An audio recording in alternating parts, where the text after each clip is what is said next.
Hi, it's Abbey Dyer-Aminette, female entrepreneur and success strategist, and welcome to another episode of the Lead with Positivity Vodcast, where every week we bring you stories of female entrepreneurs that are showing up big in their communities and coming to talk to us to tell their stories as only they can. So today I have Amy Reeve with me, and Amy, I would love to jump right in and tell me a little bit about you and your business. Yeah, absolutely. First of all, thank you for having me. So as you said, I'm Amy Reeve. I am a life and success coach, and I primarily focus on supporting women going through divorce and separation to really own their new life and thrive in it, come out of the other side of divorce, which can be such a traumatic grief, and really own the feelings. And I work with clients on self-worth, self-confidence, and really owning that new life. Well, and as someone who's been through one, I absolutely can relate to grief as a term that you would tie to it. Mine was many, many years ago, but it is quite a loss when it happens. Yeah, it really is. And, the reason I do this work is because I am also divorced. And I think we don't talk about divorce as a grief enough. In the first kind of couple of weeks and months, the support is there, friends and family rally around you. And then, they have to go back to their own lives and you're kind of left feeling like maybe you should be quote unquote over this now. And that just isn't the reality. It is a grief. It is one of the most traumatic griefs because if you don't have children with your ex-partner, there is a potential that you never have reason to see that person ever again. It's like they died, literally. And, if you're also dealing with moving out of a shared home together at the same time, you're dealing with one of the other major life stresses at the same time as dealing with a loss. And the whole grief cycle and the stages I talk about a lot with my clients because I think it's so important that we understand that those feelings won't go away overnight and it's totally normal that they don't. Absolutely. I think it's amazing that you provide people support during such a really difficult, stressful kind of time. People really need that. And I think if you look back in time, that didn't exist before, right? There was Absolutely. nobody to help you pick up the pieces with that. So I think that's amazing. Tell me a little bit, I'm going to guess based on what you just said to us, but tell us a little bit more about what motivated you to start your business and what keeps you motivated in doing this kind of work. Yeah, sure. So it started because I wanted to be a coach. I wanted to help people in a way that I thought was really impactful and important. And it had always been my life's dream to help people in some way. That always felt like a calling to me. But I'd always worked in the corporate field. I'd always worked in sales, marketing in a corporate arena. And I loved that work, but it doesn't fulfill me in the way that coaching does. So I wanted to start a coaching business. So I did a coaching qualification, I did coaching courses. And through that, you kind of understand what you want your niche to be in coaching, right? And it just became so evident to me so quickly that I wanted it to be about divorce and separation because I had been through that. And I wish that I had had someone like me at that time to help support and guide me through those emotions and through to the other side of how good it can be, which you can't see when you're in it. You just can't see. And it takes a kind of external third party to help bring you through that. And I think get you there more quickly, hopefully, is the goal. Absolutely. And I love that your coaching business came from, and you could call it a lot of different things, heart-centered, purpose-driven, but it was really that feeling and that want to serve other people. And then you kind of sorted out, what does that mean exactly? What do I have skills to share with other people as a coach? So that's amazing. And I think the other interesting thing about it is so often, as well as the grief side of divorce, it can impact our self-confidence and our self-worth like no other situation, I think, because you can feel like a failure. I failed in this relationship. You don't see it as the relationship failed, you see it as a personal, I failed. And that kind of negative self-confidence, lack of self-worth, if we allow that to perpetuate and continue to be a cycle, we will continue to attract kind of negativity and negative things into our lives and not be able to move forward. And so that's really key, I think, when we're going through divorce and separation, to work on those feelings of self-confidence so that you can kind of rise out of that situation in a really purposeful way.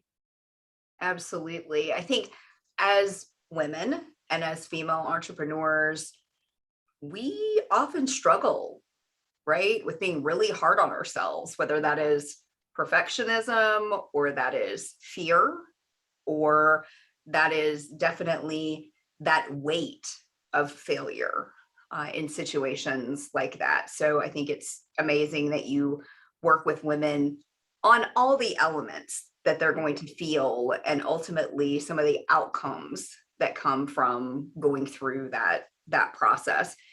How about one of your biggest challenges as a female entrepreneur?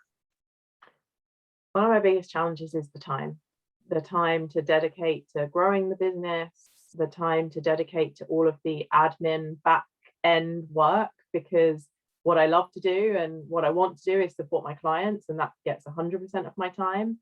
And it can sometimes be difficult and challenging to find the time with everything else going on in everyone else's life to really focus on, okay, but what's the next stage of the business, right? Where do I want to be in a year, 5 years? And put in the groundwork now so that the business grows in the long term. And I think that's the biggest challenge that I face. Absolutely. That is a very common one, right? Around how you put automation or some of those other things in place to free up your time so that you get to be doing more of what you really love, which is spending time with people and helping them through that process. How about your biggest win as a female entrepreneur? My biggest win is the success I see in clients during the program when we work together. I've had clients who, on the first session just are crying their eyes out and in such a space of grief and not feeling like they know where they're going or how they're going to get there or how their life will ever look or feel a way that they're happy with ever again. And then, fast forward to 12 weeks later at the end of the program where they feel better. The feelings are still going to be there. I'm not promising anyone overnight your feelings are not going to be there, but the point is that you own them and you accept that you have to go through those feelings to get through to the other side. But seeing clients with action plans to move forward, quick wins. I've had clients that have gone in 12 weeks from feeling like that to getting a new job and a huge pay rise in that 12-week program, which kickstarts everything else that they want to achieve. Seeing that kind of amazing wins from clients is just the most satisfying thing in the world, and I love it. Yeah, absolutely. Absolutely. So tell me a little bit more about your program. So you work with clients for 12 weeks. What does that look like? Yeah, so we work together for 12 weeks, and that looks like bi-weekly coaching sessions with me, 1 hour coaching sessions every other week. And in between our coaching sessions, my clients get homework, which I'm always looking for a better way to describe that because everyone shies away from homework, but it's fun, it's the good stuff. So they get things to work on between the sessions, accountability and follow-up from myself. I also offer a 24/7 communication service with me. I think the type of coaching that I do means that people are dealing with a grief. And there are times when at 9 p.m. at night, someone's going to be really struggling and just need to reach out via WhatsApp or email and just feel better for a second. So that's something that I offer as part of the 12-week program.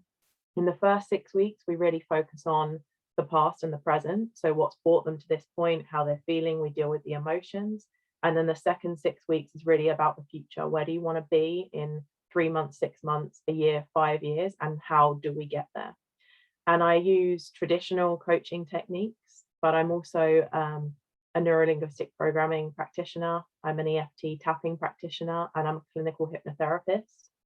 And so when clients are interested in accessing some of those tools, we use them in our coaching sessions to really kind of kickstart some of this stuff, because a lot of those tools can help with things like reducing anxiety for tapping. So it can help when clients are super overwhelmed with emotion, just to bring it back to the present. And it's something they can do outside of our sessions on their own as well. And then also some of the techniques around hypnotherapy and NLP when we're talking to the unconscious mind instead of the conscious mind, we can make things happen more quickly. And so where clients are interested in doing that, I leverage that as part of the coaching sessions as well. And then at the end of the 12 weeks, clients go away with an action plan that we've developed together, some next steps, and yeah, just the most incredible jumpstart to their new life. I like that you spend 50% of the time on the future. Mm-hmm. I think that's really important. I think it's important to acknowledge your past and to accept it and to live with it, come to terms with it. But that proactive piece, right? What does the good stuff look like, right? Yeah. When you get to kind of the next steps and all of the additional supports you provide. I think that you're absolutely right. Based on what you do, folks sometimes need that support when they need that support. Yeah. And Yeah.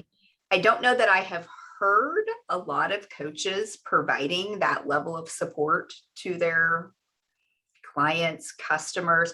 I have a hard time sometimes calling people that we coach clients and customers because they feel so different than that, right? They're people you build a relationship with and that you're really helping and serving. But I think that's a really supportive way to be there for people in really difficult times, in addition to the hypnosis and some of the other things that you work on with folks. And I think that gives people comfort, right? That they have you in their back pocket for that 12 weeks. And don't get me wrong, I'm probably not going to reply to a message at 3 a.m, but as soon as you know I'm available, then I will reply. I think that's fair, within reason, right? But you are there to have somebody reach out to you. So what's the number one thing that you want to share with other female entrepreneurs? Just to go for it.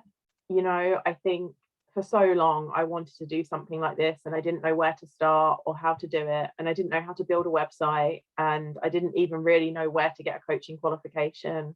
And I think the biggest thing is just starting. And so it's such a kind of cliche because that's what everyone says, right? It's just start. But it's true.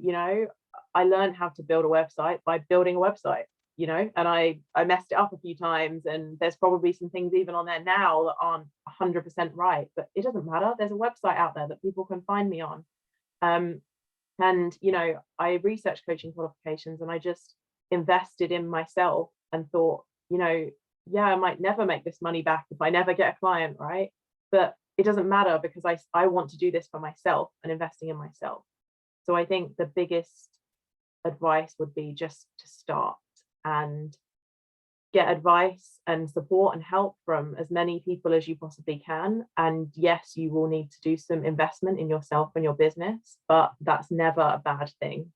And the longer we put it off, the more likely that someone else is going to jump right in and have your great idea and do it, right?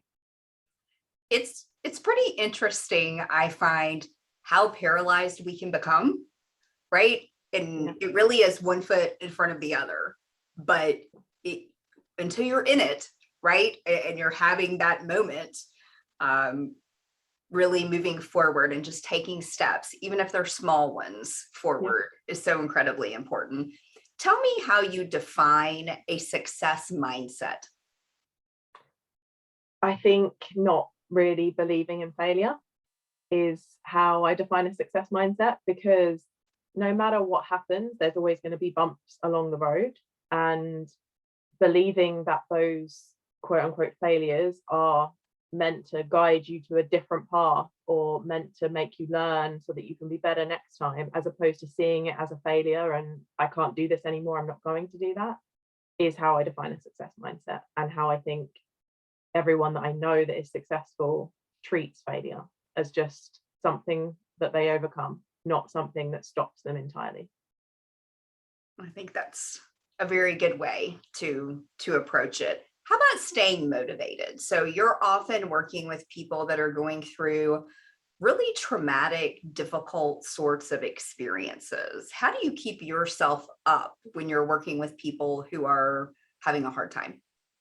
Yeah, I think that's really important, because I think no matter who we surround ourselves with, right, be it friends, family, or clients, some of those emotions and energies can rub off on us, and that's normal. So I think, you have to keep a sacred space for yourself. So I build time into my day every day for time for me. It can't be back to back supporting clients, because I would run out of energy and emotion to give. So you have to make sure that you're giving something to yourself as well. So for me, the biggest thing in my life is journaling. That helps me. I've journaled since I was a young child, and it's my kind of 10-15 minutes a day that I just spend for me, writing down things that are either bothering me or gratitude, what I'm super happy with, what I'm grateful for. And I also attempt, within the realms of not putting too much pressure on myself, to exercise at least 3 times a week. And I also have a dog, so the dog needs to be walked, which gets you out the house. And I think just keeping some of that time and space for your own energy and protecting that means that I have the ability to support my clients. Absolutely. Incredibly important. I have found myself more and more using you have to put your oxygen mask on first before you can help other people. And it really is a different formula for everybody to be able to keep that sort of energy so that you're able to give to other people. So how about one last piece of advice that you would like to give other female entrepreneurs? The biggest piece of advice I would actually say is reaching out to other female entrepreneurs. I think 99.9% of women want to support other women in whatever way that they can. And what you'll find is, if you're brave enough to reach out to people, ask for advice, ask for support, people are more than happy to help and support 99% of the time. So I'd say be brave, try and network as much as you can, find people both in your local area and online, in different networking communities. And you'll find that people are willing and able to support. So that would be my biggest advice. I think that's great advice. Tell everyone where they can find you. They can find me at www.amyreeve.com, nice and easy, or on Instagram at amy.reeve. All right, very good. Thank you so much for being here. Thank you for having me. I really appreciate it. Yeah, absolutely. And thanks everyone for joining us for another episode of the Lead with Positivity Vodcast. Again, where female entrepreneurs come and share their stories as only they can. If you liked this story, please subscribe, and we'll talk to you next time. Thank you.